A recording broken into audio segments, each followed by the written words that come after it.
Olá, sétimo ano, tudo bem? Hoje vamos fazer a apostila 3. Vamos falar sobre 2 capítulos, tá bom? Então preste atenção que na verdade vamos interligar 3 capítulos que nós vamos começar hoje e terminar semana que vem. Aí hoje 16 e 17. Faça as anotações e não esqueça de me encaminhar as fotos. Então vamos lá, né? Falando aí de coesão referencial, se encontra, na verdade, pessoal, nos 3 primeiros capítulos. Capítulo 16, 17 e o 18 também. Então vamos entender primeiro o que é coesão e o que é coerência, tá? Então vamos lá. São mecanismos fundamentais na construção textual. Para que um texto seja eficaz na transmissão de sua mensagem, é essencial que faça sentido para o leitor. Além disso, ser harmonioso, de forma que a mensagem flua de forma segura, natural e agradável aos ouvidos. Bem, resumindo isso que eu acabei de ler para vocês, a gente utiliza coesão e coerência na escrita, tá? Então, toda vez que a gente escreve, a gente utiliza a coesão e a coerência, ok? A gente vai... Pessoal, desculpa, mas não deu para segurar meu espirro. Então, a gente vai fazer separado o que é coesão do que é coerência. Mas ambos estão interligados dentro da estrutura, tá? Textual. Então, professor, é só quando eu redijo um texto? Se eu escrever um parágrafo, também, né? Ou seja, toda vez que você constrói uma frase, você tem que construir essa frase coesa, né? E coerente, ok? A gente vai entender separados. Vamos dar andamento aí. Assim, um texto pressupõe todo um contexto de produção e entre seus interlocutores precisa gerar lógica, isto é, precisa fazer sentido, chamando esse aspecto de coerência textual. A coerência é o fator que possibilita que o texto como um todo seja compreendido por quem o recebe. Então, primeiramente, falando de coerência. Um texto coerente é um texto com sentido, é um texto que tem lógica na minha comunicação. Já um texto que não tem essa lógica, a gente chama de texto incoerente, né? É como se você construísse um texto, um parágrafo, algo que você escreve, e nesta construção textual, o seu texto não faça sentido algum, né? Ah, professora, mas eu escrevi o texto conforme a minha imaginação. Mas essa construção da sua imaginação, ela tem que ser uma construção com sentido. Porque se ela não tiver sentido, ela se torna um texto incoerente, tá? Então, essa é a primeira estrutura que vocês precisam saber. O que é coerência textual?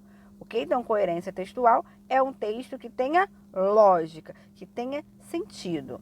O texto que não tem esse sentido, que não tem essa lógica, é um texto que a gente chama de texto incoerente.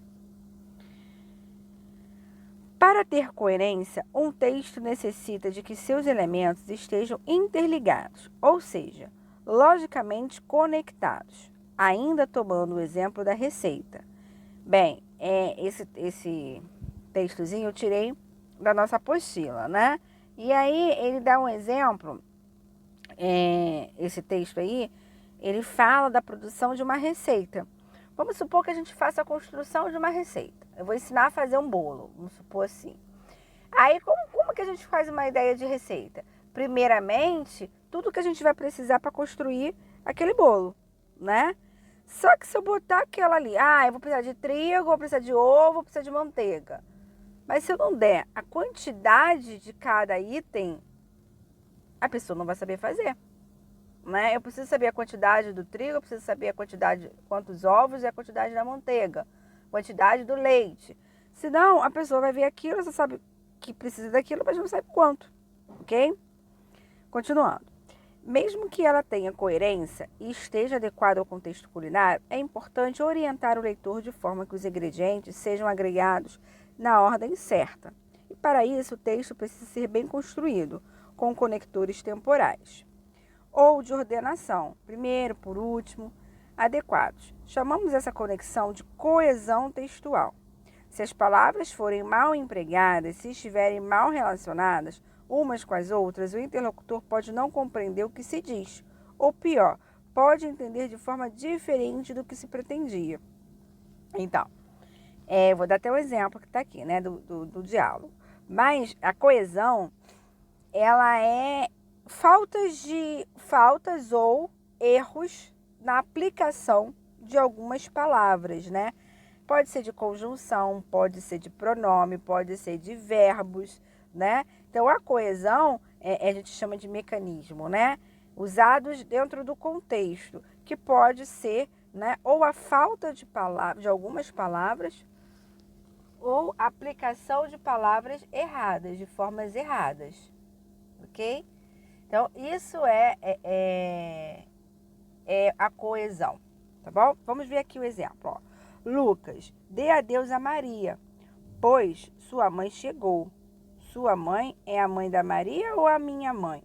Então, quando ele fala, Lucas, dê adeus a Maria, pois sua mãe chegou, é a mãe de quem? Né? É a mãe do Lucas ou é a mãe da Maria? Faltou uma coesão aí, né? Ou seja, faltou alguma palavra para dar entendimento a esse contexto, de quem é a mãe que está falando, de quem é a mãe que chegou. Né? Aí ele diz assim, não se sabe, nesse contexto, quem é o referente da palavra sua, e por isso a mensagem não pode ser corretamente interpretada. Para garantir a boa coesão de um texto, precisamos assegurar que o vínculo entre as palavras esteja bem construído. E esse vínculo é exatamente ou a aplicação de algum termo, né? Ou a omissão desse termo, porque se omitir o termo, ficou mal empregado o contexto. Nesse caso aí, o termo sua, ou o pronome sua, não tem um referencial de quem ele trata, de quem é a mãe, ok? Isso é coesão. Então, gente tratando de coerência e coesão, vamos falar um pouco de coesão referencial, que a gente trata aqui, essa referencial, primeiramente dos pronomes. A gente vai ver mais tópicos depois. Então, tá ali, ó.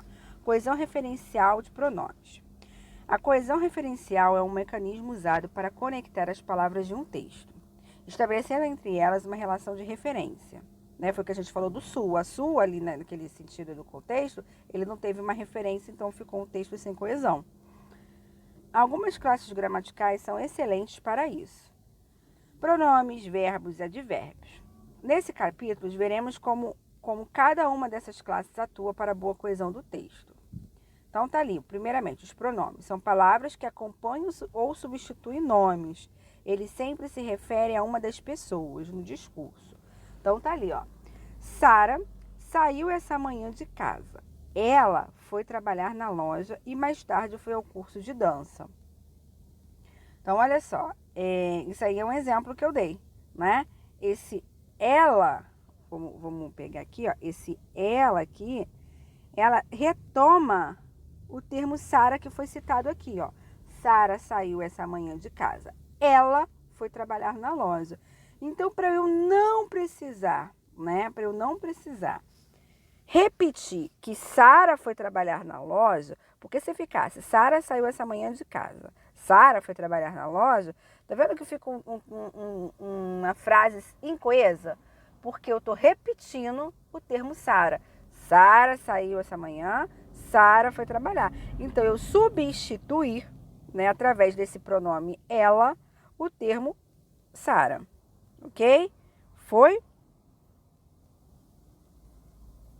Então, vamos aqui, vamos continuar aqui.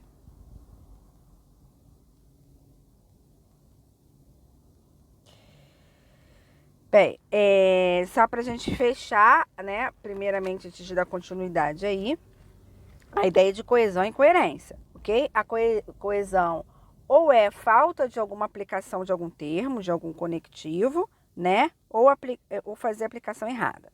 E a coerência é aquela relação de ideias, né? Fazer com que o seu texto tenha sentido. Porque se o texto não tiver sentido, ele fica um texto incoerente. Ok? Então vamos lá. A coesão é um mecanismo de construção textual que faz com que uma palavra faça referência a outra, para juntas construir a rede de sentidos do texto. Muitas vezes o autor repete propositalmente palavras no texto, e essa repetição pode gerar diferentes efeitos. Entretanto, a repetição só é bem-vinda em textos artísticos e subjetivos. Quem escreve um texto expositivo preocupa-se mais com a clareza e a precisão de informação do que com os efeitos especiais, por isso deve evitar a repetição. ok? Foi o que a gente fez no exemplo da Sara que eu dei, né? Eu usei o pronome ela, para quê? Para evitar a repetição do Sara, e aí dar coesão ao meu texto. Para evitar a repetição, como, entretanto, é possível evitar a repetição de palavras quando ela for indesejável? Há vários mecanismos linguísticos. Para isso, dentre os quais destacamos os seguintes. Então, vamos lá. O uso de pronomes, foi o que a gente viu, mas vamos melhorar aí, ó. Os pronomes são palavras que estão ligadas aos substantivos. Aos substantivos e servem para substituir um nome toda vez que ele se tornar repetitivo em um texto. Normalmente, os pronomes se referem a nomes que já foram citados no texto, que foi o que a gente viu no exemplo do Sara, né? O Sara já tinha sido citado e aí ele usou o pronome para substituir o termo e não fazer essa repetição e tornar o texto incoeso. Aí eu te dou outro exemplo ali, ó.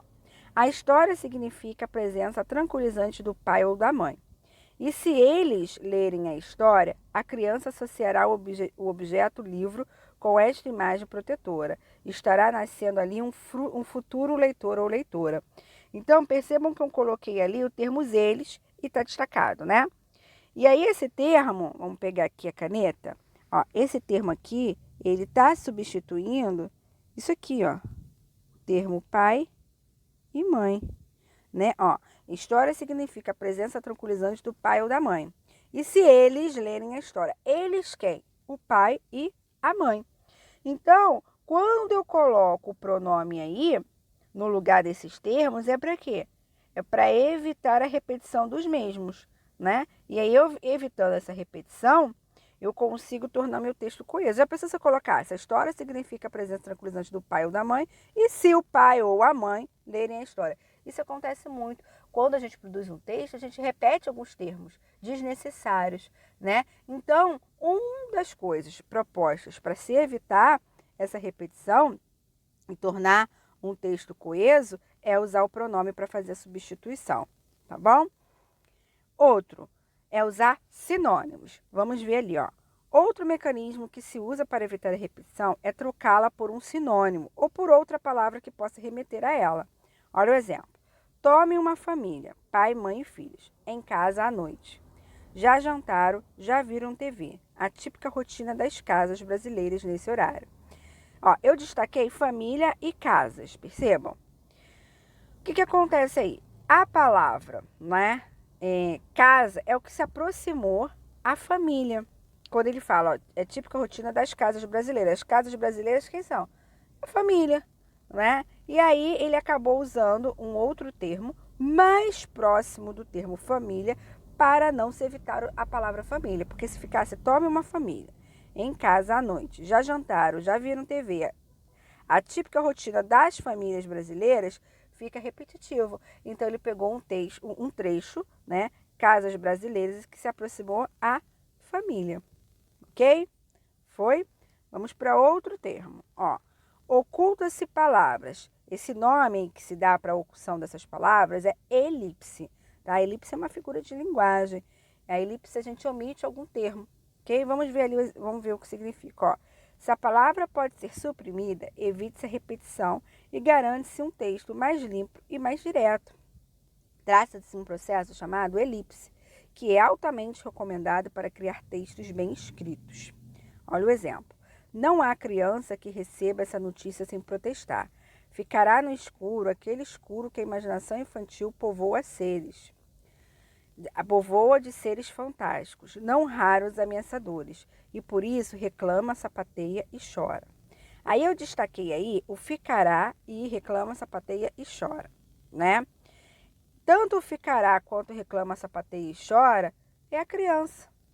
Então, para eu não repetir criança ali, ó, a criança ficará no escuro. E por isso a criança reclama, sapateia e chora. Para eu não repetir o criança lá e o criança quer, eu omiti. Porém, eu consigo entender que eu estou falando da criança. Eu só não quis repetir, né? Porque se eu repito, o texto fica sem coesão. E se ele fica sem coesão, ele é um texto incoeso. Deu para entender o que é coerência, o que é coesão? Então, eu vou repetir, né? A coesão é a falta de algum termo ou a aplicação de termos errados, que aí torna-se meu texto incoeso. Coerência é um texto sem sentido, ok? No caso, então, aí, para eu tornar, para eu evitar a repetição e assim fazendo uma melhor estrutura da minha coesão textual, né? Eu tenho pronomes para substituir, eu tenho sinônimos para ser utilizados e eu tenho omissão de termos, que a omissão de alguns momentos não prejudicará o meu texto. Foi? Então, vocês vão fazer, né, essas páginas do exercícios da nossa apostila, que é 330, 331, 332 do capítulo 16, 343, 344, 345 do capítulo 17, tá? Não esqueçam de tirar foto e me mandar. E fazer o resumo dessa aula no nosso caderno, tá bom? Qualquer dúvida é só me chamar. Beijos e até a próxima aula. Tchau, tchau.